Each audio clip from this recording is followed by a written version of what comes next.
Welcome back to Wichita, Kansas, and ESPN's continuing coverage of the Pepsi Red, White, and Blue Open presented by the USBC. We are getting set for our semifinals, but before the whole day began, PGA Tour pro Woody Austin, a native of just outside of Wichita, came out with the opening throw with the glove, Woody, and never found head pin. No. My goodness. Glad you're here with us. Thanks for joining us. And a lot of similarities between your sport and this one. It's a sport that you also have a passion for.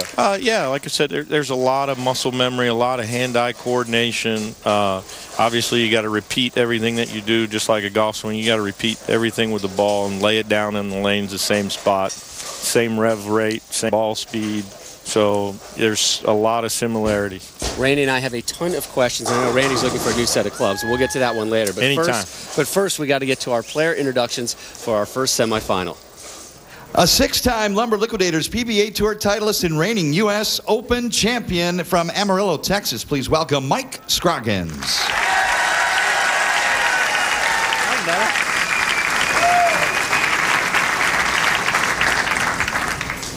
Scroggins taking on fellow southpaw and #1 seed Patrick Allen in this semifinal matchup.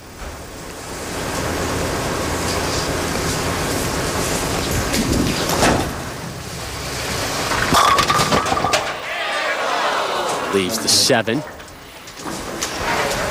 The all-time Lumber Liquidators PBA Tour titleist and six-time Player of the Year from Ocala, Florida. Please welcome Walter Ray Williams, Jr. Walter Ray, the 6th and final seed, taking on the #2 seed, Wayne Garber. The recipient of a couple of open frames in the position round match from West Malott.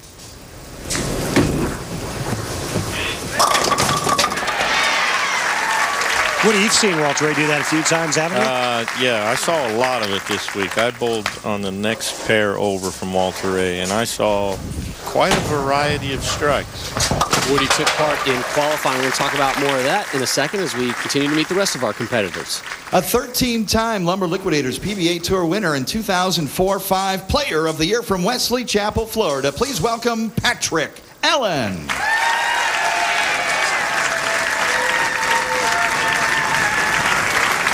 PA bowled a 300 game this week. Haas back from a knee injury. Strained patella tendon in his right knee had him struggling throughout the World Series of Bowling. Here he is, his first TV telecast of this season.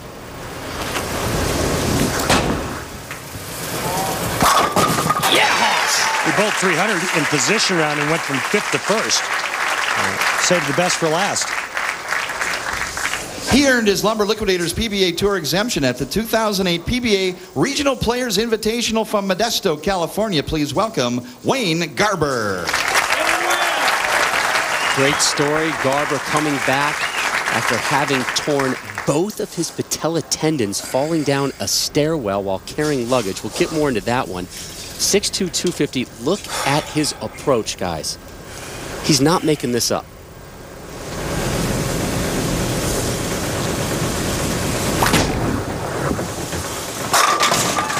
If it works, right? I mean, you've seen people with odd swings and odd approaches. Yeah, well, one of the best players in the game has a swing that nobody will copy, and Jim Furyk.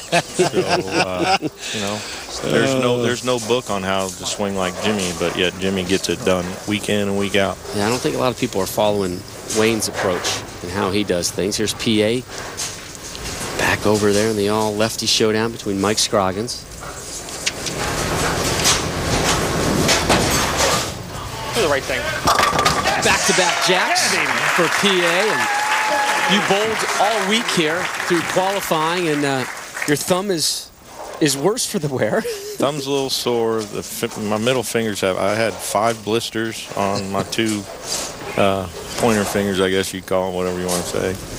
What did you learn about bowling out here with the big guys? I learned a lot as far as, you know, I really tried to learn the modern day game and the better release of the ball, you know, to try and get the carry. And unfortunately, I wasn't able to pull it off. I left a lot of the weak 10s because my ball just doesn't rev enough. I just don't get enough on it. I do that right there an awful lot. Scroggins still looking for his first strike of this semifinal match. Woody, how much different is the equipment today versus when you were back doing a lot of bowling?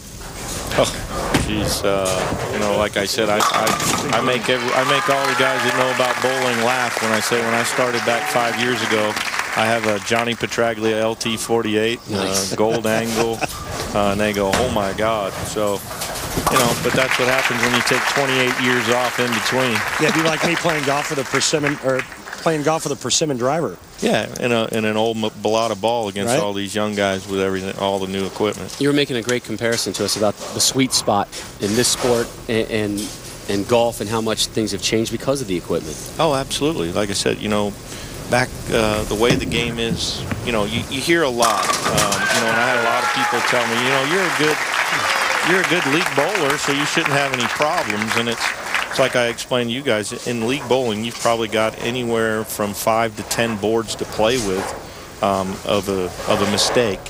Whereas when you bowl with these guys, you now only have 1 board to 1.5. And for the people that don't know much about bowling, that's only an inch and a half.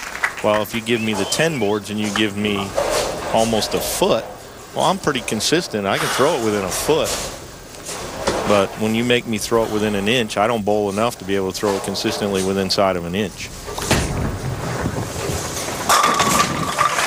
Yeah, it's a good point. It's like stepping up to a 450-yard par 4 and the fairway's about 15 yards wide versus a 500-yard par 5 and you got 50, 60, 70 yards worth of you've got an airport. Yeah. You've got an airport to hit it into, as opposed to us playing a U.S. Open where if we miss our target, we are toast. Right. That's a really good analogy.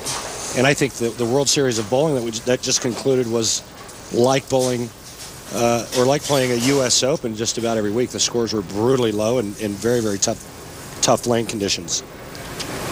PA looking to go 3 for 3. One time. Opening 3-bagger. He's riding the momentum of that 300 game he bowled in position round. He's worked real hard on his swing. Patrick and I were in Okinawa, Japan over the summer. He developed a real bad swing where it got behind him and he couldn't get out of it. He worked for months on trying to get his arm swing straight again.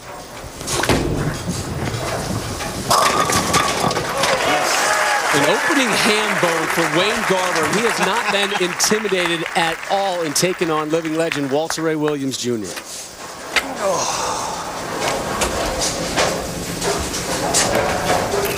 We go back to PA, top of the 4th.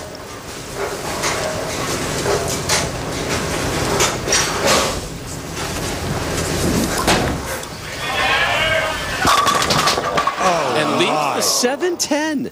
Wow. You got to stick around for this one, right, Woody? Oh, absolutely. Well, you know, I mean, you can already see the difference between the lefties and the righties, though. You got both Wayne Garber and Walter Ray playing really deep, really straight up inside. Mike Scroggins is way out around 5 or 4, maybe. And then Patrick's a little bit inside that, sweeping it out from about 12 to about, 4 or 5, and just got really unlucky there. You know, Woody, you got me thinking, what are you doing next week? I don't know if we need Randy anymore. Taking Peterson's job over here. Well, Woody, we appreciate your time. Background. Yeah. Hey, we appreciate your time and best of luck as the tour fires up again. Thank you very much. Thanks for having me. Thank you, Woody. I'll caddy for you anytime. Let me know if you need one. No problem. Nice. Love that one. All right, the conclusion of the semifinals of the Pepsi Red, White, and Blue Open presented by USBC when we return to Wichita, Kansas.